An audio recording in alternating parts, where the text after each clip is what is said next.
ఢీ show అన్నది చాలామంది choreographers, అసలు కొరియోగ్రాఫర్ అన్న వాళ్ళు ఉంటారు, వీళ్ళు ఉంటారు. ఎందుకంటే బృందా మ్యామ్ని కానీ, లేకపోతే రేఖా మాస్టర్ని కానీ, లేకపోతే శేఖర్ గారు, నోవల్ మాస్టర్, గణేష్ మాస్టర్, వీళ్ళందరూ వచ్చింది, వీళ్ళందరూ తెలిసింది జనాలకి ఢీ షో నుంచి. అండ్ మీరు కూడా ఢీ షో నుంచి పరిచయం అయ్యారు. కానీ అదే ఢీ షో స్టార్టింగ్ బాగుండేది, బట్ రాన్ ఏంటైపోయిందనంటే ట్రోలింగ్స్, మీమ్స్, సర్కస్లో అయిపోయింది, సర్కస్ ఫీట్లు చేస్తున్నారు, డ్యాన్స్ మిస్ అయ్యారు అని అంటారు. అన్నం పెట్టిన షో మీకు అది కదా. అలాంటి షో నుంచి ట్రోల్స్, మీమ్స్ చూసేటప్పుడు లైక్ ఎలా రియాక్ట్ అవుతుంది? ఐ మీన్ వాట్, మీరు ఏమైనా రియాక్షన్ చెప్పాను చాలా మంది. నేను ఓపెన్గా ఎలిమినేషన్ అయినప్పుడు చెప్పాను, మీరు నా సాంగ్స్ అన్న చూసుకుంటే చూడండి 9-10% డ్యాన్స్ ఉంటుంది, 1% ఏదన్నా చేయాలంటే అది చేయాలనిపిస్తుంది అంతే. కానీ నేను ఎప్పుడు కూడా ఎక్కువ దానికి ఎంకరేజ్ చేయను. సో ఒకసారి ఇలానే ఒక అబ్బాయి స్టన్ చేస్తూ కాలు ఎరిగిపోయింది ప్రస్తుతం అబ్బాయికి. ఆ రోజు దేవుడి దయ వల్ల ప్రదీప్ అన్న ఇమీడియట్లీ హాస్పిటల్ పంపించి అప్పుడు ఆపరేషన్ చేయించేశారు. అవును, షో నుంచి అవుట్ అయిపోయాడు అబ్బాయి. మళ్ళీ అల్లు అర్జున్ సార్ వచ్చినప్పుడు వీల్ చైర్ మీద వచ్చాడు. చిన్న ఇన్సిడెంట్ జరిగింది అక్కడ. సో అది చూసిన తర్వాత నాకు ఎంత కోపం వచ్చేసిందంటే, D13 నేను చేసినప్పుడు ఎలిమినేట్ అయిపోయాను. ఎలిమినేషన్ అయినప్పుడు అది కట్ చేశారు, బేసిక్గా ఎడిటింగ్లో తీస్తారు. కానీ నేను అందరికి ఒకటే చెప్పాను, అక్కడ ఉన్న వాళ్ళందరికీ ఒకటే చెప్పాను, ఇది తప్పు అనుకుని ఒప్పు అనుకుని నా ఫీలింగ్ ఇది. అరే డ్యాన్స్, ఒక డాన్సర్ లైఫ్ అనేది చాలా డేంజర్ జోన్ బేసిక్గా, ఓపెన్ ఫ్యాక్ట్. కాళ్ళు మనకు దేవుడు ఎందుకు ఇచ్చాడు, మనకు ఒక వృత్తి ఇచ్చాడు, కాళ్ళు ఇచ్చాడు, దాన్ని చాలా జాగ్రత్తగా కాపాడుకోవాలి. మనం దన్నా పడిపోయేసి అలా పడితే అలా చేసి కాళ్ళు చేతులు ఎత్తారు, పొద్దున మీకు ఏ పని కూడా చేత కాదు బేసిక్గా. డాన్సర్స్ అనేటోళ్ళు అందరూ దాన్ని నమ్ముకొని వస్తామండి. సో జాగ్రత్త చెయ్యండి. మీరు ఎలా పడితే అలా దుంకేసేసి ఎలా పడితే అలా చేస్తే దానికి ఒక వాల్యూ ఉండదు, ఏముండదు. ఇప్పుడు బాగానే దుంకుతారు, ఆఫ్టర్ 35 years వచ్చిన తర్వాత మీకు పెయిన్స్ అనేవి చాలా బయటపడతాయి. అది మీకు తెలియదు, ఇప్పుడు ఉడుకు రక్తం మీద వెళ్తుంది, అందరు చెప్పేసి వచ్చాను. ఇంకోసారి నేను DNA చూస్తూ ఉంటాను రా, ఎవరైనా కళ్ళ ముందు నాకు తెలిసిన వాళ్ళు కానీ ఇలా చేస్తే నేను ఇంటికి వచ్చి కొడతానని చెప్పా. మీరు అంటే లైక్ చూసారు లేదో నాకు తెలీదు, D2లో అనుకుంటా రాబర్ట్ మాస్టర్ కూడా ఒక స్టంట్ చేస్తారు. అవును, కాలు పైనుంచి కిందకి దూకి ఆయన కాలు విరిగిపోయినా పర్ఫార్మెన్స్ మొత్తం చేస్తారు. బట్ కింద ఉన్న వినోద్ మాస్టర్ ఆయన కాలు విరిపిందని తెలిసినా ఆపరు. సో అప్పుడు రేఖా మాస్టర్ చెప్తారు. ఇప్పుడు మీరు చెప్పినప్పుడు నాకు రేఖా మాస్టర్ మాటలు గుర్తొచ్చాయి.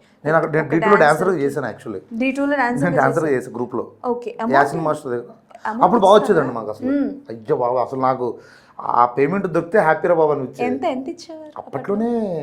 సాంగ్కి 1500 ఇచ్చేవారు. సాంగ్కి 1500.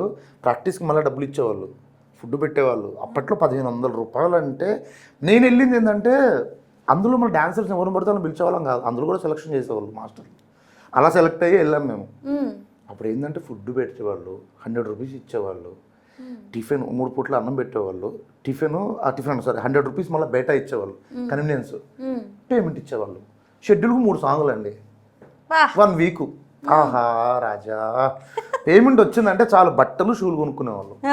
మంచి పేమెంట్ అది. అబ్బా దేవుడా, మా మాస్టర్ ఎలిమినేషన్ అవ్వకూడదురా, ఎలిమినేషన్. ఎందుకంటే ఒక్కొక్కరు ఫిక్స్ అయిపోయింది అనమాట. ఓ మాస్టర్ ఎలిమినేట్ అయిపోతే ఆ గ్రూప్ ఇంకా ఖాళీ అయినట్టే. సో ఈ బాధ అనిపించింది. అప్పుడు నేను ఖాళీ అయినప్పుడు వెనకల్లో ఉన్నా. మాస్టర్ యాక్చువల్లీ బ్లాక్ ఫిప్ కొడదాం అనుకున్నది, అది బ్లాక్ ఫిప్ సంథింగ్ ఏదో అలా ప్రాక్టీస్ చేస్తున్నాడు అక్కడ. చేస్తున్నప్పుడు అప్పుడు ఒక పోటీ పెట్టారు యాక్చువల్లీ. ప్రౌదే మాస్టర్ హ్యాట్ గురించి మీరు చూసే ఉన్నారు కదా.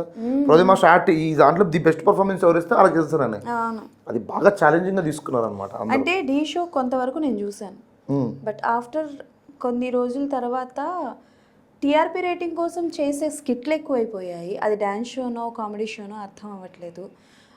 ఆ ఇంటెన్స్ అనేది చాలా తక్కువ అయిపోయింది, అందుకే చాలామంది చూడటం ఆపేశారు. అందులో నేను కూడా ఒకరితోనే. బట్ యాజ్ అంటే లైక్ ఒక సైడ్ డాన్సర్గా మీరు అందులోంచి స్టార్ట్ చేసి అందులోనే కొరియోగ్రాఫర్గా కూడా చేశారు.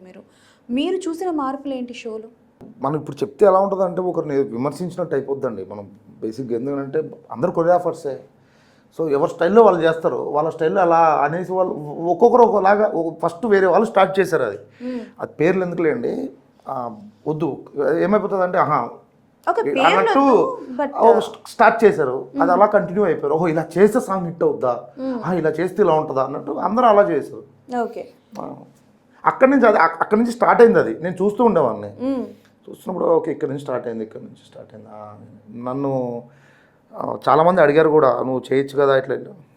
నేను చేయను, నాకు రాదు. నాకు అవి రావు, నేను చెయ్యను, నాకు సాంగ్ ఏం కావాలో అది ఇస్తాను అనేసి. అవన్నీ వావ్ ఫ్యాక్టర్ అవన్నీ నేను చేసేవాడిని కాదు. నేను రిజిస్టర్ మూమెంట్లో చేసేవాడిని, సిగ్నేచర్ మూమెంట్లో చేసేవాడిని. మీరు నా సాంగ్స్ అని చూడండి, సిగ్నేచర్ మూమెంట్లో ఎక్కువ చేస్తాను అనమాట. సో సిగ్నేచర్తో కొట్టాలంట నేను, అంటే ఒక యూనిక్ స్టెప్తో కొట్టచ్చు. నువ్వు పడాల్సిన అవసరం కూడా లేదు బేసిక్గా. నువ్వు ధన్మని పడితే అక్కడ వావ్ అంటావు అంతవరకే, కానీ లైఫ్ లాంగ్ గుర్తుండిపోయేది నీ ఒక స్టెప్ కానీ నువ్వు పడ్డ స్టంట్ కాదు. అది నేను బాగా నమ్ముతాను. సో అందుకే నేను స్టంట్ కన్నా డ్యాన్స్ని బాగా నమ్ముతాను. టీలో పార్టిసిపేట్ చేసే కంటెస్టెంట్స్ ఎవరైతే ఉంటారో, కంటెస్టెంట్స్ కానీ కొరియోగ్రాఫర్స్ కానీ, అది చాలా వరకు కాంట్రవర్సీ ఉంది.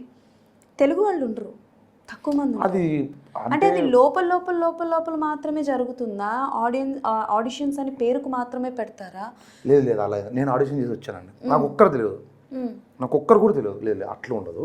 నువ్వు టాలెంట్ పర్సన్స్ ఎంతమంది వచ్చారండి అక్కడికి, చాలా మంది వచ్చారు, అలా ఉండదు. అలా నీకు ముందే గ్యాంబ్లింగ్ జరిగేసి అలా ఉండదు. నేను ఎలా వచ్చాను, నాకు ఎవరు ఫోన్ చేయలేదు. నేను స్వతహాగా గోవింద్ నా కంటెస్టెంట్. సో వాడు నా ఫ్రెండ్ యాక్చువల్లీ. ఫస్ట్ నేను బాంబేలో సాంగ్ చేయడానికి వెళ్ళినప్పుడు సల్మాన్ ఖాన్ సార్ది జానీ మాస్టర్ కొరియోగ్రాఫర్ని అసిస్టెంట్ కొరియోగ్రాఫర్ ఉండే. సో అప్పుడు పోయినప్పుడు వాడు అక్కడ వేరే మాస్టర్ అసిస్టెంట్ కొరియోగ్రాఫర్ వాడు. అలా పరిచయం అయితే నాకు ఇలా కావాలని చెప్పి నేను ఇక్కడ 2-3 ట్రై చేశాను ఇక్కడ ఆల్రెడీ. బట్ అదంతా సింక్ అవ్వలేదన్నమాట. అప్పుడు వాడు కాల్ చేస్తే వాడు ఒక అమ్మాయి పంపించాడు, వీడు వాళ్ళ స్టూడెంట్ది. ఆ మచ్చా చూడరా మచ్చా ఇలా బాగుంటుంది ఇది అంటే, సరే చూశాను. నేను అడిగాను, అరే నాకు అబ్బాయి కావాలరా జోడీ కింద, ఎవరెందుకు నువ్వు చేయరా ఒకసారి ట్రై చేయరా అన్నాను.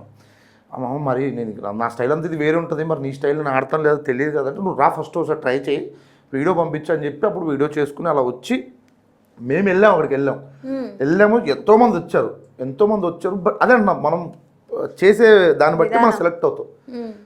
వచ్చాము, చేసాం, సెలెక్ట్ అయ్యాం. అప్పుడే చెప్పేసాం మాకు నితిన్ భరత్ అన్న వాళ్ళు.